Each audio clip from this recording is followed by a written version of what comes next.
ইসলাম দিয়েছে নারীর অধিকার। রাসূলুল্লাহ বলছেন, আদ-দুনিয়া কুল্লুহা মাতাউন ওয়া খায়রুল মাতাইদ দুনিয়া ইমরাতুস সালিহা।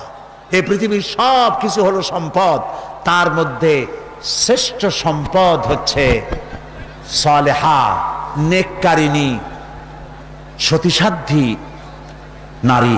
আলহামদুলিল্লাহ বলেন। আল্লাহর নবী বলেন, আমার কাছে তিনটি জিনিস প্রিয়, নামাজ আমার কাছে প্রিয়, সুগন্ধ আমার কাছে প্রিয়, আর স্ত্রী আমার কাছে প্রিয়। সুবহানাল্লাহ। এই তিনটি জিনিস আমার কাছে প্রিয়। আপনার স্ত্রীকে আপনি তো এই জন্য তাকে সম্মান করবেন, ভালোবাসবেন, অনেক কারণ আছে।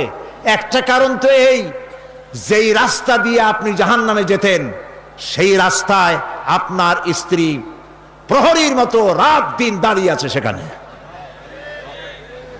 ব্যাখ্যা দেওয়ার কোনো প্রয়োজন নেই। সুতরাং আপনার স্ত্রীকে আপনি ভালোবাসবেন এবং তাকে আপনি সম্মান দিবেন। ইসলাম নারীকে অর্থনৈতিক অধিকার দিয়েছে, বলেছে ফাতুহুন্না উজুরাহুন্না ফরিদা, ফরজ রূপী দায়িত্ব হিসাবে মহারণার টাকা আদায় করে দাও। এখন মহারণার টাকা আদায় করা হয় না, এখন বিবাহ মজলিসগুলিতে বলা হয় মহারণা কত? মহারণা হচ্ছে 21,21,101 টাকা, 11,11,101 টাকা। একটা 1 টাকা থাকা লাগবে। কোথায় পাইছেন এটা? একটা 1 টাকা থাকা লাগবে। আর এই যে মহারণা বাঁধা হয়, এই মহারণার টাকা আদায় করা অধিকাংশ ক্ষেত্রে আদায় করা হয় না। কথা ঠিক কিনা? কথা ঠিক কিনা?